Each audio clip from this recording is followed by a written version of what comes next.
Prosecution ಪಂಜರದಲ್ಲಿ ಸಿಕ್ಕಾಕೊಂಡಿದ್ದಾರೆ CM Siddaramaiah.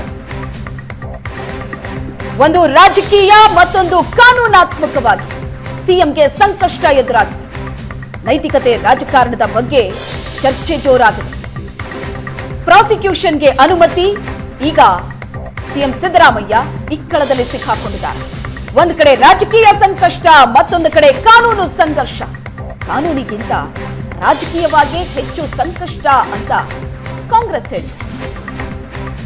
ಈ ಬಗ್ಗೆ ಹೆಚ್ಚಿನ ಡೀಟೇಲ್ಸ್ ಅನ್ನ ಕೊಡ್ತಾರೆ ನಮ್ಮ ಪ್ರತಿನಿಧಿ ಮಾರುತೇಶ್ ಸಂಪರ್ಕದಲ್ಲಿದ್ದಾರೆ. ಮಾರುತೇಶ್, ಈ ಸಮಸ್ಯೆ ಹೇಗಿದೆ ಅಂತ ಅಂದ್ರೆ, ಒಂದು ಕಡೆ ಕಾನೂನು ಹೋರಾಟ, ಮತ್ತೊಂದು ಕಡೆ ರಾಜಕೀಯವಾಗಿಯೂ ಕೂಡ ಸಾಕಷ್ಟು ಹೋರಾಟ ಮಾಡಬೇಕಾದಂತ ಪರಿಸ್ಥಿತಿ. ಈಗ ಸಿದ್ದರಾಮಯ್ಯನವರು ಕಾನೂನು ಪಂಡಿತರು, ಜೊತೆಗೆ ರಾಜಕೀಯ ಪಂಡಿತರು ಕೂಡ ಹೌದು.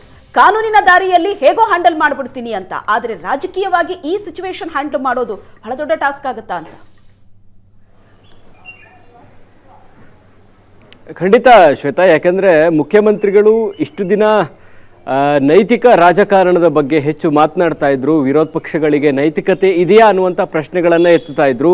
ಆದರೆ ಈಗ ಪ್ರಾಸಿಕ್ಯೂಷನ್ ಆದಮೇಲೆ ಸಿದ್ದರಾಮಯ್ಯನವರಿಗೆ ನೈತಿಕತೆ ವಿಚಾರದ ಬಗ್ಗೆ ಹೆಚ್ಚು ಮುಕ್ತವಾಗಿ ಮತ್ತು ಧೈರ್ಯವಾಗಿ ಮಾತನಾಡುವಂಥ ಪರಿಸ್ಥಿತಿ ಇಲ್ಲ. ಕಾರಣ ಇದೇ ಮೊದಲ ಬಾರಿಗೆ ಇಂಥದ್ದೊಂದು ಕಾನೂನಿನ ಸಂಕಷ್ಟಕ್ಕೆ ಮುಖ್ಯಮಂತ್ರಿಗಳು ಸಿಲುಕಿದ್ದಾರೆ. 2013ರಿಂದ 2018 ಸಂದರ್ಭದಲ್ಲಿ ಈ ಥರದ ಯಾವ ಪರಿಸ್ಥಿತಿನೂ ಎದುರಿಸಿಲ್ಲ. ಅದಕ್ಕೂ ಮುಂಚೆಯೂ ಕೂಡ ಮುಖ್ಯಮಂತ್ರಿಗಳಿಗೆ ಇಂಥದ್ದೊಂದು ಪರಿಸ್ಥಿತಿ ಎದುರಾಗಿರಲಿಲ್ಲ ಸಿದ್ದರಾಮಯ್ಯನವರಿಗೆ.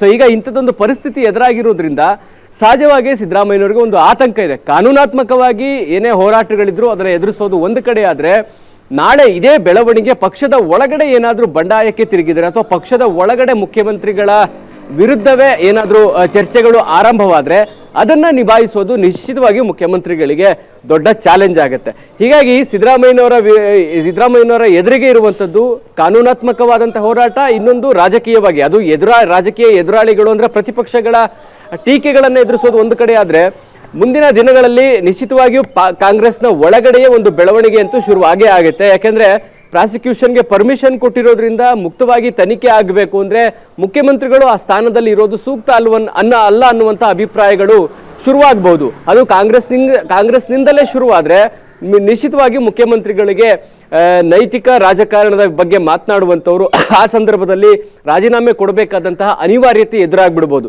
ಹೀಗಾಗಿ ಮುಖ್ಯಮಂತ್ರಿಗಳು ಕೂಲಂಕುಷವಾಗಿ ಈ ಎರಡೂ ಆಂಗಲ್ನಲ್ಲಿ ಮುಂದಿನ ಬೆಳವಣಿಗೆಗಳ ಬಗ್ಗೆ ಯಾವ ರೀತಿ ಇದನ್ನ ತೆಗೆದುಕೊಂಡು ಹೋಗಬೇಕು ಅನ್ನೋದ್ರ ಬಗ್ಗೆ ಬಹಳ ಚಿಂತಿತರಾಗಿದ್ದಾರೆ.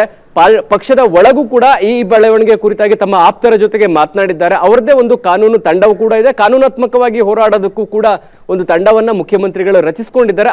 ಅವರ ಜೊತೆಗೂ ಕೂಡ ಹೆಚ್ಚು ಚರ್ಚೆಯನ್ನ ನಡೆಸ್ತಾ ಇದ್ದಾರೆ. ಹೀಗಾಗಿ ಮುಖ್ಯಮಂತ್ರಿಗಳ ಈ ಎರಡೂ ದೊಡ್ಡ ಪ್ರಮಾಣದ ಹೋರಾಟ ಏನಿದೆ ಇದು ಎಷ್ಟರ ಮಟ್ಟಿಗೆ ಸಕ್ಸಸ್ ಆಗುತ್ತೆ ಮತ್ತು ಯಾವ ತಾರ್ಕಿಕ ಹಂತಕ್ಕೆ ಹೋಗುತ್ತೆ ಅನ್ನೋದು ಬಹಳ ಕುತೂಹಲ ಮೂಡಿಸಿದೆ Shweta. Yes, thank you Maruthesh, ನಿಮ್ಮೆಲ್ಲ ಡೀಟೇಲ್ಸ್ಗೆ.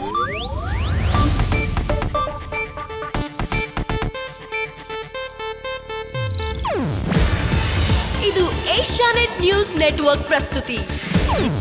ನೀವು ನೋಡ್ತಿದ್ದೀರಾ ಏಷ್ಯಾನೆಟ್ ಸುವರ್ಣ ನ್ಯೂಸ್.